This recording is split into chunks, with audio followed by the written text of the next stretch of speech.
தெருக்கூத்து கலைஞர்களுக்கு கலைமாமணி விருதுலாம் அரசாங்கம் கொடுக்குது. இந்த படம் வந்து வரி விலக்கு பெற்றுச்சுன்னா உங்களுக்கு கொஞ்சம் லாபமாக இருக்கும். ஏன்னா ப்ரொடியூசர் மட்டும்தான் அழுதாரு, இன்னும் நீ ஏரியாவே போகலன்னு. மற்றவங்களாம் சிரிச்சுக்கிட்டு இருக்கீங்க, அவர் பாருங்க. அவர் நீங்க நல்லபடியா எழுதுங்க சார். படம் ரிலீஸ் ஆனதுக்கு அப்புறம் கண்டிப்பா சிரிப்பாருங்க சார். இல்ல நீங்க அவரை சிரிக்க வைக்கிறது உங்க கையில இருக்கு சார். இல்ல வரி விலக்கு கொடுக்கறதுக்கு அரசாங்கத்திட்ட பேசுனீங்களா, இல்லை அமைச்சரை கூட்டி வந்து காமிச்சிங்களா? ஏன்னா இப்போ விளையாட்டுத்துறை அமைச்சர் வந்து இங்கேருந்து போயிருக்காரு. இது வரைக்கும் இந்த அரசாங்கத்தில் ஒரு படத்துக்கு கூட வரி விலக்கு கொடுக்கல. இந்த படத்துக்கு கொடுக்கறதுக்கான வாய்ப்பு அதிகம் இருக்கிறதுனால தான் கேட்குறேன். கண்டிப்பா பண்றோம் sir. Thanks for the information sir. நீங்கள் திருவண்ணாமலை ஜமான்னு சொல்லிட்டே இருக்கீங்களே, நவராத்திரி பார்க்கலையா, அவதாரம் பார்க்கலையா? சினிமாவில் இருக்குதுன்னு சொல்கிறீங்க. புரியல சார், புரியல. நவராத்திரியில் சிவாஜி கணேசன் சாவித்திரி போட்ட தெருக்கூத்து பார்த்தீங்களா? அவதாரத்தில் நாசர் போட்டிருந்தாரு, நாசர் சொந்த படம் அது. ஆமாம் சார். பார்த்தீங்களா இல்லையா? பார்த்தேன் சார். ஆனால் அதை பற்றிலாம் சொல்லவே மாட்டேங்கிறீங்க. இதே திருவண்ணாமலை ஜமான்னு திருப்பி சொல்லிட்டீங்க. அந்த இன்ஸ்பிரேஷன் உங்களுக்கு இல்லையா? இல்லை சார், இது எந்த கதையும் படத்தையும் பார்த்து இன்ஸ்பயர் பண்ணி எடுக்கல சார். அவங்களோட வாழ்வியலை இன்ஸ்பயர் பண்ணி எடுத்தது தான் சார். எதை பார்த்து இன்ஸ்பயராக இருக்குமோ அதை தானே சார் சொல்ல முடியும். ஸோ அதுதான் சார் நாங்கள் இதை பற்றி பேசணும். சொன்னார், எனக்கு ஒரு சில இடங்களில் இது விருப்பம் இல்லாமல் இருக்குது, இருந்தாலும் இந்த கதைக்கு இந்த உலகத்துக்கு இது தேவைப்படுது அப்படின்னாரு. நான் அப்போ கூட நான் சார்கிட்ட சொன்னேன், சார் உங்களுக்கு பிடிச்ச மாதிரி கூட நம்ம அந்த விருப்பம் உள்ளதாகவே போகலாம் சார்னு சொல்லும்போது கூட அவர் ஒரு வார்த்தை சொன்னார். சார், நான் அங்கே தெருக்கூத்து கலைஞர்கள்கிட்ட பார்த்த ஒரு விஷயம் தான் சார். அங்கே வந்து பெண் வேஷம் போடுறவங்க இருக்காங்க, ஆண் வேஷம் போடுறவங்க தனியாக இருக்காங்க, 2 வேஷமும் போடுறவங்க இருக்காங்க சார். அவங்க வந்து அந்த பெண் வேஷம் போடும்போது முழுக்க ஒரு பெண் மாதிரி நடந்துக்கிறாங்க. எல்லா விஷயங்களும் அப்படி இருந்தது. அவங்க திடீர்னு ஒரு அர்ஜுனனோ இல்லை சூர வேஷமோ போட்டு வரும்போது அவங்களோட பாடி லாங்குவேஜ் வந்து திடீர்னு வேற ஒரு ஆளாக டிரான்ஸ்ஃபார்ம் ஆகி நிற்கிறாங்க. அதே வந்து வேஷம் இல்லாத சமயத்தில் ரொம்ப சாந்தமான ஒரு ஆளாக இருக்காங்க. இந்த டிரான்ஸ்ஃபர்மேஷன்ஸை வந்து நம்ம அழகாக வந்து பிரதிபலிக்கணும்னு முயற்சி அவங்க கிட்டேருந்து இன்ஸ்பயர் பண்ணது தான் சார். ஃபர்ஸ்ட் ஆஃப் ஆல் பேச ஸ்டார்ட் பண்ணுறதுக்கு முன்னாடி 2 பேருக்கு ஒரு ரொம்ப பெரிய தேங்க்ஸ் ஒன்று சொல்லணும். எங்களோட main producer Sai Devanand sir குவைத்தில் இருக்காங்க. அவங்க தான் இந்த படத்தோட ஆரம்ப புள்ளி. அவருக்கு வந்து அவர் இந்த நேரத்தில் எங்களோட ஜாயின் பண்ண முடியல, but I really thank him. அவரோட விஷன், அவரோட சப்போர்ட் வந்து இந்த படத்துக்கு ரொம்ப ரொம்ப முக்கியமாக இருந்தது.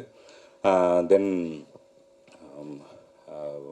அலெக்சாண்டர் சார், அவர் உள்ளே வந்ததுக்கப்புறம் இந்த படத்தோட டிமென்ஷனே பயங்கரமாக மாறிச்சு. டிஸ்ட்ரிபியூட்டர்ஸும் சரி, அவர் சார் சொன்ன மாதிரி எக்ஸிபிட்டர்ஸ்லாம் இந்த படத்துக்கு இன்ட்ரெஸ்ட் காட்டுறாங்க, நிறைய விஷயங்கள் சப்போர்ட் பண்ணுறாங்கன்னு சார் சொன்னப்போ வந்து ரொம்ப ரொம்ப சந்தோஷமாக இருந்தது. இதை இவ்வளோ ஒரு நல்ல இதுவாக எல்லாருக்கும் தெரிகிற மாதிரி கொண்டு வந்ததுக்கு I thank Alexander sir. And முக்கியமாக எங்களோட பிஆர்ஓ சுரேஷ் சந்திரா சார், அவரையுமே நான் கண்டிப்பாக தேங்க் பண்ணியே ஆகணும். ஏன்னா அவர் இல்லைனா இவ்வளோ பெரிய கவரேஜ் எங்களுக்குலாம் இருந்திருக்குமா அப்படிங்கிறது தெரியல. தென் உங்களோட கொஸ்டின்ஸ் எதனா இருந்தால் கேளுங்க. இல்லை, முன்னெல்லாம் வந்து தெருக்கூத்து, இப்போ அது வந்து ஜமா அப்படின்னு நீங்கள் கொண்டு வந்து காமிச்சால எல்லாம் மேலோட்டம் தான் போவாங்க. ஸோ இந்த ஜமா ஆரம்பிக்கிறதுக்கு எந்த ஜமா கிட்டேருந்து கற்றுக்கிட்டீங்க?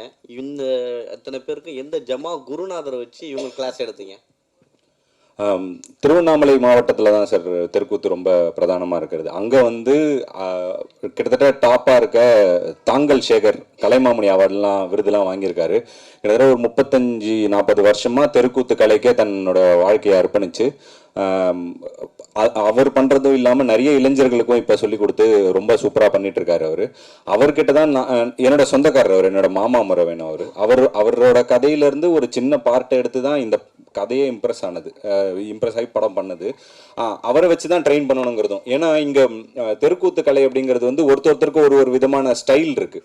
இப்போ நீங்கள் திருவண்ணாமலை மாவட்டங்களே இந்த பகுதியில் போனீங்கன்னா வேறு மாதிரி இருக்கும், இவங்களது ஒரு வேறு மாதிரி இருக்கும். ஸோ இவங்களோட ஸ்டைல் அடாப்ட் பண்ணி தான் நம்ம இந்த படத்தை பண்ணியிருக்கோம். அவங்க தான் சார்லேருந்து எல்லாருக்குமே ட்ரெயின் பண்ணாங்க. அதோடு சேர்ந்து இங்கே சாரதின்னு சொல்லிட்டு ஒருத்தர் இருக்கார், அவருமே வந்து இங்கே தெருக்கூத்து பயிற்சி டீமுக்கு கொடுத்தாருங்க சார். இவங்க 2 பேர் தான் பண்ணாங்க. இதில் இன்னொன்று, அந்த பெண்கள் மாதிரி நடிக்கிறதுன்றது ரொம்ப கஷ்டம். அதை நடிச்சுட்டே இருந்தால் உண்மையிலுமே நீங்கள் சொன்ன மாதிரி பாடி லாங்குவேஜ், இந்த ஆக்ஷன் எல்லாமே அப்படி தான் வரும். திடீர்னு நீங்கள் அர்ஜுனராக மாறும் பொழுது அந்த லாஸ்ட் எமோஷனல்ஸை எப்படி மாற்றினீங்க?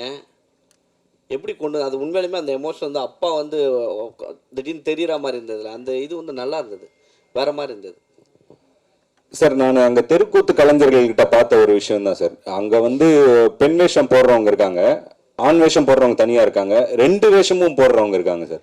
அவங்க வந்து அந்த பெண் வேஷம் போடும்போது முழுக்க முழுக்க ஒரு பெண் மாதிரி நடந்துக்கிறாங்க, எல்லா விஷயங்களும் அப்படி இருந்தது. அவங்க திடீர்னு ஒரு ஒரு அர்ஜுனனோ இல்லை சூர வேஷமோ போட்டு வரும்போது அவங்களோட பாடி லாங்குவேஜ் வந்து திடீர்னு வேற ஒரு ஆளாக டிரான்ஸ்ஃபார்ம் ஆகி நிற்கிறாங்க. அதே வந்து வேஷம் இல்லாத சமயத்தில் ரொம்ப சாந்தமான ஒரு ஆளாக இருக்காங்க. இந்த டிரான்ஸ்ஃபர்மேஷன்ஸை வந்து நம்ம அழகாக வந்து பிரதிபலிக்கணும்னு முயற்சி அவங்க கிட்ட இருந்து இன்ஸ்பயர் பண்ணது தான் சார். சார் அது வெறும் இன்ஸ்பயர் சொன்னீங்க. ஆக்சுவலாக நீங்கள் அந்த வேஷம் போடுறதுக்கு முன்னாடி வெறும் அப்பாவுக்கு பையனாக இருக்கீங்களா அந்த கூத்து கற்றுக்கிறதுக்கு முன்னாடி? அப்போ கூட ஆனால் அழகாக நீங்கள் அந்த லேடி கேட்ட போட்ட பிறகு உங்கள்கிட்ட அந்த நடை உடை பவன் எல்லாமே எல்லாரும் கிண்டல் பண்ணுற அளவுக்கு கொண்டு வந்தீங்க. இது என்னதான் நீங்கள் அவங்கள்ட்ட பார்த்து தெரிஞ்சுக்கிட்டீங்கன்னாலும் உள்ளுக்குள்ளாரில் நீங்கள் டிஃபரன்சஸ் பண்ணது தான் உங்களுக்கு பல விருதுகள் கிடைக்கிற அளவுக்கு இருக்குது. அது எப்படி பண்ணீங்க? ஏன்னா எல்லாரோட சந்தேகமாகவும் அது இருந்தது. படம் பார்க்குறதுக்கு எங்களுக்குள்ளார பேசிக்கிட்டோம். ரொம்ப பிரமாதமாக பண்ணியிருந்தீங்க. அந்த முன்னாடியும் சரி அது ஒரு அர்ஜுனராக வரப்பையும் சரி. எப்படி என்ன உங்கள் பரம்பரையில் யாராவது அந்த கூத்து அதுக்குள்ளார இருந்தாங்களா? ஆமாம் சார். நம்ம இப்போ எங்கள் ஊர் பொறுத்த வரைக்கும் எப்படின்னா தெருக்கூத்து கலைஞர்கள் இப்போ நீங்கள் எல்லாரும் சொல்கிற மாதிரி வருஷம் கூழ் ஊத்துற ஃபங்க்ஷனுக்கு வந்து தெருக்கூத்து வைப்பாங்க. அந்த மாதிரி எப்பயுமே தெருக்கூத்து வைக்கிற ஊர் தான். ஆனால் நாங்கள் என்ன பண்ணுவோம்னா தெருக்கூத்து ஆட்களை கூப்பிட்டு கூத்து போடாமல் எங்கூர் ஆட்களே வந்து கூத்து பழகி ஒரு குடும்பத்துக்கு, இந்த படத்தில் வந்த கதை தான் சார், ஒரு குடும்பத்துக்கு ஒரு வேஷம் கொடுத்து அந்த மாதிரி பண்ணுவோம். ஸோ என்னோட குடும்பத்தில் என்னோட தாத்தாக்கு தாத்தா எல்லாமே வந்து தெருக்கூத்து போட்டவங்க தான் இப்போ வரைக்கும் பண்ணுறாங்க. பட் இப்போ கொஞ்சம் ஃபேமிலியில் தாத்தா வாத்தியார் ஆனதுக்கு அப்புறம் வந்து அதாவது ஸ்கூல் டீச்சர் ஆயிட்டாங்க. அதுலேருந்து கொஞ்சம் அதோட தொடர்பு விட்டு இருந்ததே தவிர மேபி என்னோட டிஎன்ஏல அது இருக்குன்னு நினைக்கிறேன் சார். மேபி அது இருக்கு. தெருக்கூத்தில் இன்னொன்று இருக்குது, அது வந்து கொஞ்சம் பேட் வேர்ட்ஸ் கலந்து அவங்க ஜாலிக்காக மக்களுக்காக பேசுகிறாங்க. ஆனால் இதில் பார்த்ததில் எந்த இடத்துலையுமே வந்து நீங்கள் நீட்டாக ஒரு பேட் வேர்ட்ஸும் வரல. ஆனால் எமோஷன்ஸ் எவ்வளோ வரணுமோ அதை கொண்டு வந்திருக்கீங்க. அந்த கண்ட்ரோல் எப்படி இருந்தது? ஏன்னா ஒரு தெருக்கூத்தில் பஃபூன் இல்லாமல் கொண்டு போக முடியாது. பஃபூன் கண்டிப்பாக வச்சுருப்பாங்க, ஆனால் நீங்கள் பஃபூனே காட்டலை. நீங்க சொன்னதா சார், நீங்க சொன்னது வந்து 100% உண்மை. இதுக்கு முன்னாடி நடந்த பிரஸ் மீட்ல கூட அதை பத்தி கேட்டிருந்தாங்க. ஏன்னா தெருக்கூத்து அப்படின்னாலே வந்து அதுல ஏன் கெட்ட வார்த்தை இருக்குதுங்கிறதுக்கு ஒரு பெரிய பாலிடிக்ஸ் ஒன்று இருக்கு சார். அப்போ பாலிடிக்ஸ்ன்னு சொல்றதை விட அது ஜனரஞ்சகமா மக்கள்கிட்ட கனெக்ட் பண்றதுக்கு, அவங்க தன்னோட மொழி பேசுறவங்க வந்து அங்கேயுமே இருந்தானா அவனோட ஈஸியா கனெக்ட் பண்ணிக்கிறாங்க. ஒரு ராத்திரி இல்லை சார், ஒரு சில கிராமங்களில் வந்து 10 ராத்திரிலாம் வந்து தெருக்கூத்து நடக்கும். ஸோ அவனை எப்படி எங்கேஜாக வச்சுக்கணும் போது அவன் மொழியை பேசுவோம், அவன் பேசுகிற வார்த்தைகளை பேசுவோம் அப்படின்னு ஆரம்பிச்சது தான் இது. நான் முன்னாடியே சொன்ன மாதிரி ஒருவேளை அதை அப்படியே அவங்க பேசுகிறத அப்படியே வச்சிருந்தேன்னா சென்சாரில் எப்படி இருந்திருக்குன்றது எனக்கு தெரியல சார். அந்த ஒரு பயம் தான் நான் பஃபூனை காட்டாது சார். ஏன்னா நீங்கள் சொல்கிற மாதிரி பஃபூன் தான் முதல்ல ஆரம்பித்து வைப்பாங்க. அவங்க எந்த அளவுக்குன்னா அது ரொம்ப பீக் சார், அது நம்ம தொடவே முடியாது சார். ஏன்னா சின்ன சின்ன வார்த்தைகள் கூட சென்சார் ரொம்ப கவனமாக இருக்காங்க. இதிலவே நீங்கள் பார்த்துருவீங்க ஒரு நெடுக மியூட் அங்கங்கே இருந்திருக்கும். அது ரொம்ப ரொம்ப நீங்கள் சொன்னா இது ஒரு பெரிய கெட்ட வார்த்தை கிடையாது, பட் ஸ்டில் அதை கூட கான்சியஸாக பார்க்குறாங்க சார். ஸோ அந்த முடிவு தான் சார் அது சார். ஆனால் அதெல்லாம் எல்லாமே ஜனரஞ்சகமாக இருந்தது. படம் எக்ஸ்ட்ரானரியாக இருக்குது. தேங்க்யூ. அது என்ன மாதிரி நிறைய பேர் கேள்வி கேட்க இந்த படத்துக்கு வெயிட்டிங்கு. ஆனால் நான் ஒரே கேள்வியில் ஒரு 2-3 கேள்வி கேட்டுடுறேன். ஒன்று வந்து நீங்கள் வந்து அந்த அப்பா கேரக்டர் பிரமாதமாக பண்ணியிருக்கிறாரு, எல்லாருமே பண்ணியிருக்காங்க. சேத்தன் சார்லாம் எக்ஸ்ட்ரானரி. அவருக்கு வந்து அந்த குளிக்கிறப்ப விரோதியாக இருந்தாலும் சேத்தன் சார் விரோதியானாலும் நமக்கு விரோதிங்கிறதுக்காக புள்ள விரோதியாக இருக்கணும்னு இல்லை, நமக்கு பிடிக்கலங்கிறதுக்காக செய்யக்கூடாது. அவர் ஒரு அப்பாவை ரொம்ப பெருந்தன்மையாக இருந்துக்கிட்டாரு. ஆனால் நீங்கள் போய் அவங்க டீம்லேயே சேர்றீங்க. நீங்கள் வழக்கமாக இப்போ உள்ள பிள்ளைங்க மாதிரியே இருக்கீங்க. அது என்ன காரணத்தினால அப்படி ஒரு சீன் வச்சிங்க? அதே மாதிரி கிளைமாக்ஸில் அம்மா மாதிரி அப்புறம் கூட நீங்களோ இல்லை அந்த இன்னொருத்தர் உங்களுக்கு சப்போர்ட் ஆகிறாரு அந்த ஊர் தலைவரோட பையன் அவரோ ஜோடி சேருவீங்கன்னு பார்த்தோம். அங்கே போகவே இல்லை. எங்கள் எதிர்பார்ப்பு வேணும்னே பொய்யாக்கிட்டீங்களா? அப்புறம் அதுக்கப்புறம் இந்த பூனை எக்ஸ்ட்ரானரி கேரக்டர் இது. அவர் வந்து ஆனால் புளியாக்குறதே அவர் தான். அவரை எப்படி உருவாக்குனீங்க? இது 3த்துக்கும் பதில் சொல்லுங்கள் சார். முதல்ல வந்து அப்பா கேரக்டர் பற்றி சொல்லிடுறேன் சார். நீங்கள் சொன்ன அந்த சீன் வந்து எனக்கு ரொம்ப ரொம்ப பிடிச்ச ஒரு பர்சனலான ஒரு சீன் தான். ஏன்னா எங்கள் அப்பா கிட்ட நான் சொல்லணும்னு நினச்சது தான் படத்தில் டைலாகாக வச்சுருக்கேன் சார். ஏன்னா வீட்டில் வந்து அது அப்பா சொல்கிறத கேட்கக்கூடாது அப்படிங்கிறதுக்காக இல்லை, அந்த அந்த அந்த ஜமாவே அப்பாக்காக தான் மீட்டெடுக்க முயற்சி பண்ணுறான். அதுக்கான தொடக்கமாக அது மேபி அதோட தொடக்க காரணம் வேறவா இருந்திருக்கு அவனுக்கு. பட் ஒன்ஸ் அதுக்குள்ளே போனதுக்கப்புறம் தன் அப்பாக்காக தான் அதை மீட் எடுக்கிறான். அப்படி ஒரு விஷயமா தான் அதை பார்த்தது. இன்னொன்று வந்து ரெண்டாவது அம்மு அபிராமி பற்றி நீங்கள் கேட்டிருந்தீங்க. அந்த கேரக்டருக்கு நாங்கள் ஒரு பெரிய கன்க்ளூஷனே வச்சுருந்தோம் சார். பின்னாடி ஒரு சாங் வச்சு ஒரு ப்ராப்பர் கன்க்ளூஷன் இருந்தது. பட் வந்து அது நீங்கள் சொல்கிற மாதிரி ஜனரஞ்சகமான படமாக மக்களுக்கு கொடுக்கணும் அப்படிங்கிறதுனால ஒரு சில விஷயங்கள் எடிட்டில் இது பண்ண வேண்டியதாக இருந்துச்சு சார். பட் ஆஃப்டர் ரிலீஸ் கண்டிப்பாக அந்த சாங் வரும். அதை நீங்கள் கேட்ட எல்லா எண்டும் அதில் இருக்குது சார். தென் தேர்டு பூனை, ரொம்ப ஃபேவரட்டான ஒரு கேரக்டர் சார். ரொம்ப ரசித்து எழுதின ஒரு கேரக்டர். கிராமங்களை பொறுத்த வரைக்கும் இந்த நண்பர்கள் இருக்காங்கல்ல சார், நண்பர்களோட வயசு வித்தியாசம் வந்து சூப்பராக இருக்கும் சார் பார்க்கறதுக்கு. ஏன்னா சேம் ஏஜ் நண்பர்களே கண்டிப்பாக இருக்கவே மாட்டாங்க. ரொம்ப திடீர்னு ஒரு தாத்தாவும் ஒரு குட்டி பையனும் நண்பர்களாக இருப்பாங்க.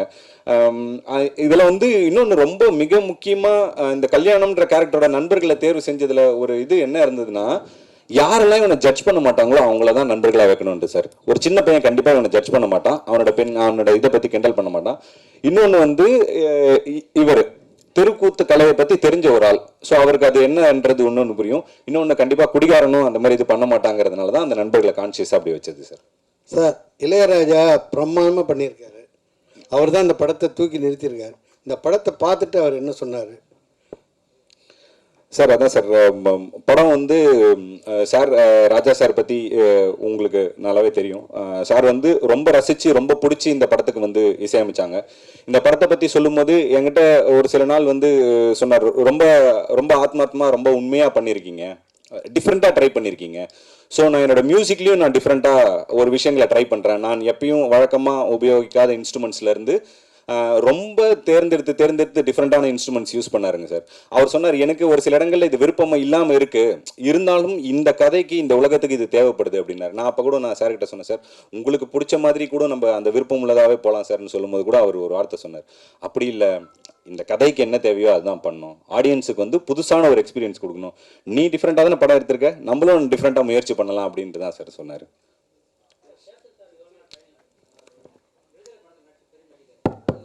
ஹலோ,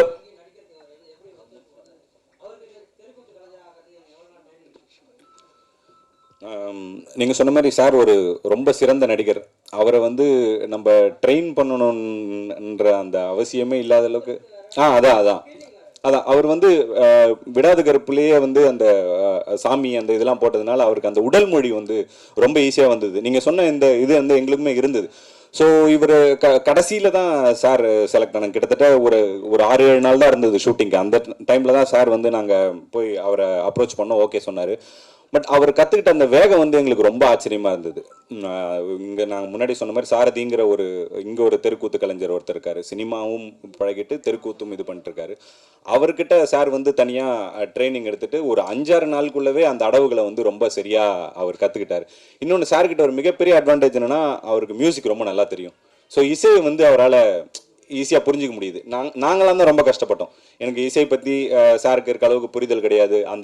அந்த தாளத்தை பிடிக்கிறது, அந்த மியூசிக் பிடிக்கிறதுக்கு அந்த விஷயம் இல்லை. பட் சாருக்கு அது இருந்ததுனால ரொம்ப ஈஸியாக அதை கிராஸ் பண்ணிக்கிட்டாங்க. ஹலோ சார்,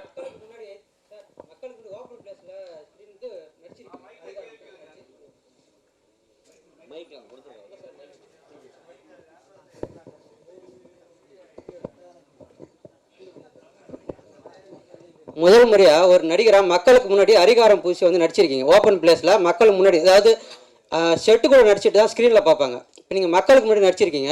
இவர் வந்து அந்த அர்ஜுனன் வேஷம் போட்டது, அவர் அந்த பெண் வேஷம் போட்டு குந்தி வேஷம் போட்டு நடிக்கும்போது அந்த ஆடியன்ஸோட கண்ணீர்லாம் லைவாக காமிச்சிருந்தாங்க. அதை நீங்களும் பார்த்தீங்க. கண்ணு திறந்து பார்த்துட்டு க்ளோஸ் பண்ணும்போது நீங்கள் எப்படி ஃபீல் பண்ணீங்க அந்த நடிகர்? இப்போ மக்களுக்கு முன்னாடி நடிச்சது எப்படி இருந்தது உங்களுக்கு? அரிகாரம் பூசி நடிச்சது, ஒரு நடிகராக நடிக்காமல் ஒரு தெருக்கூத்து கலைஞராக ஒரு கிராமத்தில் மக்களுக்கு முன்னாடி நடிச்சது நீங்கள் எப்படி ஃபீல் பண்ணீங்க? இல்லை, எனக்கு மக்கள் முன்னாடி இந்த அரிதாரம் பூசிட்டு நடிக்கிறது அது பெரிய கஷ்டமாக கிடையாது. ஆனால் அந்த அரிதாரம் பூசிட்டு அந்த வேஷம் போட்டு அந்த கிரீடெல்லாம் வச்சுக்கிட்டு நடிக்கிறது தான் ரொம்ப சிரமமாக இருந்தது. அப்புறம் அது நீங்கள் சொன்ன மாதிரி அது வேற ஒரு கலை. நம்ம நடிக்கிறது வேற, தெருக்கூத்துங்கிறது கலை, அந்த ஆர்ட் ஃபார்மே வேற ஆர்ட் ஃபார்ம் இல்லையா? ஸோ அதை கற்றுக்கிட்டு அதுக்கேற்ற மாதிரி நடிக்கிறது தான் கஷ்டமாக இருந்தது ஒழிய மக்கள் முன்னாடி நடிக்கிறது அது ஒன்றும் புதுசு இல்லையே, 30 வருஷமாக பண்ணிட்டு இருக்கிறது தானே. இல்லை, இயக்குனர் சார், ஓப்பன் பிளேஸ்லேயும் நிறைய நடிச்சிருக்கோமே. இயக்குனர் சார், இந்த கதையை, அதாவது இந்த கலையை வந்து எப்படி முதல் முறையாக அந்த படமாக்கணும்னு நினச்சிங்க?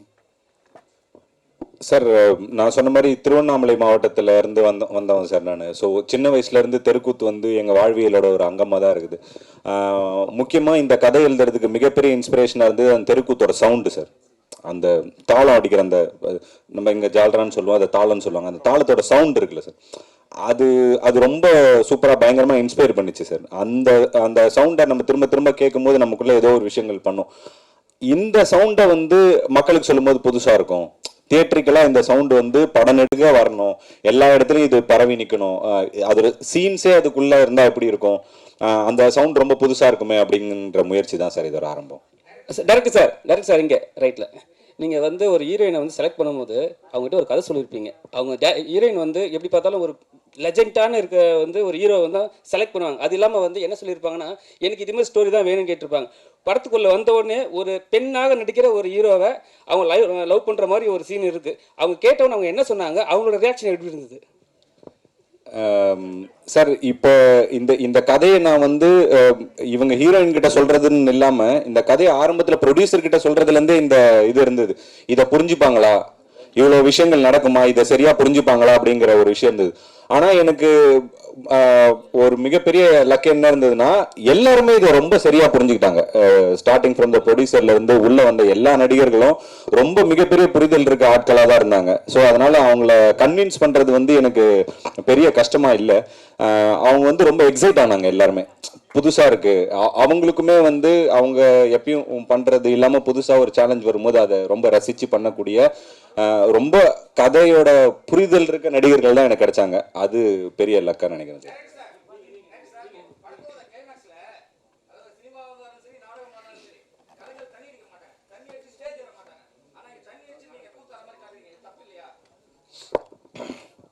சார் அதான் சார், அவங்க ஒருத்தவங்களோட வாழ்வியலை வந்து பிரதிபலிக்கும் போது நான் நிறைய முலாம் பூசி காட்டக்கூடாதுன்றதுல ஒரு முடிவு இருந்தேன் சார். நான் பார்த்து அந்த மாதிரி இப்போ நான் தெருக்கூத்து கலைஞர்கள் இந்த கதையை பற்றி விசாரிக்கும் போது அவங்க என்கிட்ட முதல்ல சொன்னது வந்து, இது இப்போ தெருக்கூத்துல வர்றதுக்கு இளைஞர்களுக்கு என்ன தயக்கமா இருக்குதுங்க அப்படின்னு நான் வாத்தியார்கிட்ட ஒரு கேள்வி கேட்டேன். அப்போ அவர் என்கிட்ட சொன்னார், இல்லை அது எல்லாருக்கும் ஒரு பயம் இருக்கு, ஏன்னா தெருக்கூத்து கலைக்குள்ள வரும்போதே வந்து குடிப்பழக்கத்துக்கு வந்து ரொம்ப ஈஸியாக அடிமையாயிடுறாங்க. நிறைய விஷயங்கள் இந்த லேடிஸ் விஷயத்துலலாம் கூட, ஏன்னா அவர் என்கிட்ட ஒரு விஷயம் சொன்னார், பெண் வேஷம் போடுறவங்க வந்து பெண்கள் வந்து ரொம்ப ரசிப்பாங்க, அவங்களுக்கு வந்து நிறைய கேர்ள்ஸ் ஃபேன்ஸ் வருவாங்க. ஸோ இந்த மாதிரி பழக்கங்கள்லாம் இருக்கிறதுனால நிறைய இளைஞர்களை வந்து வீட்டில் அனுப்புறதுக்கு பயப்படுறாங்கன்னு வாத்தியார் என்கிட்ட சொன்னார். தென் நான் அதை இது பண்ணப்ப நான் எல்லாருமே நம்ம சொல்லலை, ஒரு சில பேர் வந்து அந்த அந்த பழக்கம் இருக்கிறவங்களா இருக்கிறாங்க. இப்போ இது வந்து நம்ம டைப் காஸ்ட் பண்ணதில்லை சார், அந்த கேரக்டர் அப்படிப்பட்ட ஒரு கேரக்டர்னு வச்சுதேனே தவிர மற்ற யாருமே அதை பண்ணவே இல்லை.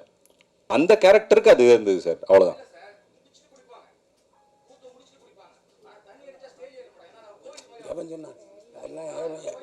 இல்லை சார், அதான் சார், எல்லாருமே அப்படி இருக்கிறது இல்லைங்க சார். மேபி அந்த அளவுக்கு மாரல் இருக்க கேரக்டரா இந்த கேரக்டர் உங்களுக்கு புரிஞ்சிருக்கான்றது எனக்கு தெரியல சார். அவ்வளோ மாரல் இருக்க கேரக்டர் இல்லை சார். நீங்கள் திருவண்ணாமலை ஜமான்னு சொல்லிட்டே இருக்கீங்களே, நவராத்திரி பார்க்கலையா, அவதாரம் பார்க்கலையா? சினிமாவில் இருக்குதுன்னு சொல்கிறீங்க, புரியல சார், புரியல. நவராத்திரியில் சிவாஜி கணேசன் சாவித்திரி போட்ட தெருக்கூத்து பார்த்தீங்களா? அவதாரத்தில் நாசர் போட்டிருந்தாரு, நாசர் சொந்த படம் அது. ஆமாம் சார். பார்த்தீங்களா இல்லையா? பார்த்தேன் சார். ஆனால் அதை பற்றிலாம் சொல்லவே மாட்டேங்கிறீங்க. இதே திருவண்ணாமலை ஜமான்னு திருப்பி சொல்லிட்டீங்க. அந்த இன்ஸ்பிரேஷன் உங்களுக்கு இல்லையா? இல்லை சார், இது எந்த கதையும் படத்தையும் பார்த்து இன்ஸ்பயர் பண்ணி எடுக்கல சார். அவங்களோட வாழ்வியலை இன்ஸ்பயர் பண்ணி எடுத்தது தான் சார். எதை பார்த்து இன்ஸ்பயராக இருக்குமோ அதை தானே சார் சொல்ல முடியும். ஸோ அதுதான் சார் நாங்கள் இதை பற்றி பேசணும். சேத்தன் சார், தேவதர்ஷினி மேடமும் சிறந்த நடிகை, இப்போ உங்கள் பொண்ணும் ஹீரோயின் ஆகிட்டாங்க. அவங்க இந்த குந்தி கெட்டப்பு இந்த மாதிரி தெருக்கூத்து இதெல்லாம் பார்த்து என்ன சொன்னாங்க, என்ன கமெண்ட் அடிச்சாங்க? அவங்க முதல்ல இந்த படத்தை பார்த்துட்டு ஒய்ஃபு பொண்ணு 2 பேரும் வந்து அழுதுட்டாங்க. அவ்வளோ ஒரு எமோஷ்னலாக ஃபீல் பண்ணாங்க. ரொம்ப பிடிச்சிருக்கு அவங்களுக்கு.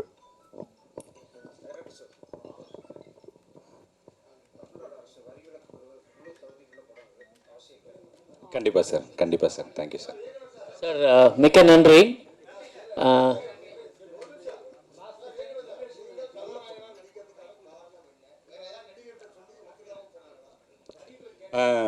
இல்லை சார், முதல்ல வந்து நடிகனாக வர்றதுக்காக தான் சினிமாக்குள்ளவே வந்தேன் சார். ஸோ மைம் கோபி அண்ணங்கிட்ட வந்து நடிப்பை கற்றுக்கிட்டு அப்படி தான் சார் அப்படி தான் இந்த பயணமே வந்து ஆரம்பிச்சது. ஸோ 10 வருஷமா சின்ன சின்ன வேஷங்கள் நிறைய நடிச்சிருக்கேன் சார். ஸோ முதல்ல வந்து அப்படி பெரிய ரோல் எதுவும் பிரேக் த்ரூ ரோல் நமக்கு கிடைக்கலன்னும் போது நமக்காக நம்ம ஒன்று எழுதணும் அப்படின்னு ஆசைப்பட்டு எழுதுனது தான் சார் இது. அப்படி எழுதும் போது இன்னும் நம்மளோட ஸ்ட்ராங்கஸ்டான ஒரு இதுல இருந்து எழுதுவோன்ட்டு தான் தெருக்கூத்து பற்றி பண்ணது சார். அதுதான் சார், வேற யாருமே அப்ரோச் பண்ணல சார். Thank you sir. தெருக்கூத்து கலைஞர்களுக்கு கலைமாமணி விருதுலாம் அரசாங்கம் கொடுக்குது. இந்த படம் வந்து வரி விலக்கு பெற்றுச்சுன்னா உங்களுக்கு லாபமாக இருக்கும். ஏன்னா ப்ரொடியூசர் மட்டும்தான் அழுதாரு, இன்னும் நீ ஏரியாவே போகலன்னு. மற்றவங்களாம் சிரிச்சுக்கிட்டு இருக்கீங்க, அவர் பாருங்க. அவர் சார் நீங்க நல்லபடியா எழுதுங்க சார். படம் ரிலீஸ் ஆனதுக்கு அப்புறம் கண்டிப்பா சிரிப்பாருங்க சார். இல்ல நீங்க அவரை சிரிக்க வைக்கிறது உங்க கையில இருக்கு சார். இல்ல வரி விலக்கு கொடுக்கறதுக்கு அரசாங்கத்திட்ட பேசுனீங்களா, இல்லை அமைச்சரை கூட்டி வந்து காமிச்சிங்களா? ஏன்னா இப்போ விளையாட்டுத்துறை அமைச்சர் வந்து இங்கேருந்து போயிருக்காரு. இது வரைக்கும் இந்த அரசாங்கத்தில் ஒரு படத்துக்கு கூட வரி விலக்கு கொடுக்கல. இந்த படத்துக்கு கொடுக்கறதுக்கான வாய்ப்பு அதிகம் இருக்கிறதுனால தான் கேட்குறேன். கண்டிப்பா பண்றோம் sir. Thanks for the information sir. பெண் வேஷம் போடுறவங்களுக்கு நிறைய ரசிகைகள் கிடைப்பாங்க அப்படின்னு தெருக்கூத்து கலைஞர் சொன்னதா சொன்னீங்க. நீங்க படத்துல பெண் வேஷம் நிறைய போட்டிருக்கீங்க, அதுதான் பிளானா? இந்த படத்துக்கு அப்புறம் நிறைய ரசிகைகள் கிடைப்பாங்களா சார்? அவரோட வைஃப் வந்திருக்காங்க, எதுக்கு இது சார்? நீங்க இங்கேயே அவருக்கு வில்லனா ஆயிட்டீங்க சார். சார் மிக்க நன்றி. இப்போ நம்மளிடையே இருக்கிற ஒரு மிஸ்டர் பாலாக்கு வந்து ஐ தமிழ் பாலாக்கு இன்னைக்கு பர்த்டே. ஸோ மேடையில் அவங்களோட அதை அந்த கேக் வெட்டி கொண்டாட